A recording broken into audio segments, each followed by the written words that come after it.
दशम सामाजिक विज्ञान भूगोल। भैया बहनों, हम भूगोल के अध्याय 3 कृषि, जिस पर हम चर्चा कर रहे थे, आज हम आगे बढ़ते हैं। पृष्ठ 30 निकालिएगा, फसल प्रतिरूप।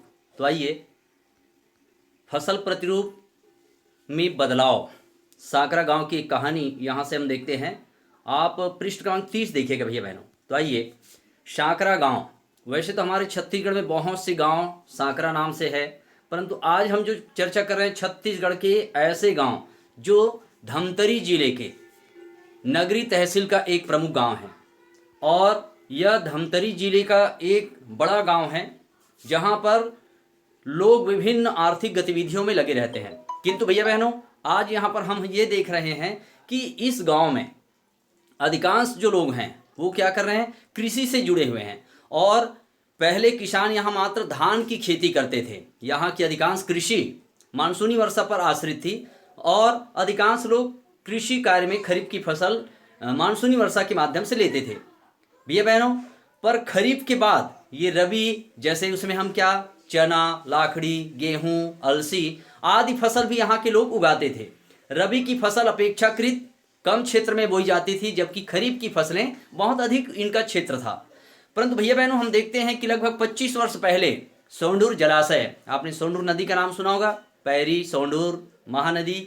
तो यहाँ पर सोंढूर जलाशय, वहाँ पर बांध बनाया गया और वहाँ से नहर निकाला गया भैया बहनों। जब नहर निकाला गया तो साकरा गांव में इससे क्या होने लगा, सिंचाई की सुविधा बढ़ गई और इससे किसानों को अब नहर के माध्यम से पानी आसानी से उपलब्ध होने लगा भैया बहनों। पानी आसानी से उपलब्ध हुआ, इससे फसल का उत्पादन बढ़ने लगा और इससे फायदा तो हुआ, मगर इसका दूसरा रूप और देखते हैं कि लगातार जब पानी लगातार छोड़ा जाने लगा, नहर से लगातार जब पानी आने लगा, तो वहां पर एक समस्या ये होने लगी कि अब वहां पर मात्र खरीफ की फसलें उगाई जा सकती है, जबकि रबी की फसलें उगा पाना मुश्किल हो रहा है। क्यों?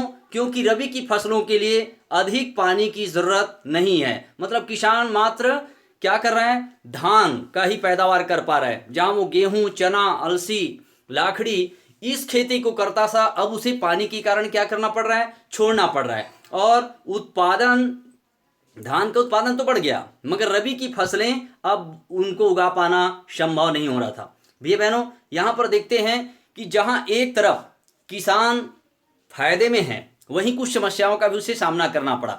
जैसे अब वो चना नहीं उगा पा रहे हैं, गेहूं नहीं उगा पा रहे हैं, अलसी नहीं उगा पा रहे हैं। क्यों? क्योंकि नहर के कारण लगातार जब पानी वहां से छोड़ा जाने लगा तो जमीन अधिकांश गीली रहती है, और जबकि रबी की फसलों को बहुत अधिक पानी की जरूरत नहीं है। लाखड़ी, गेहूं, चना ये ऐसे फसल भैया बहनों जिनको अत्यधिक पानी की जरूरत नहीं है।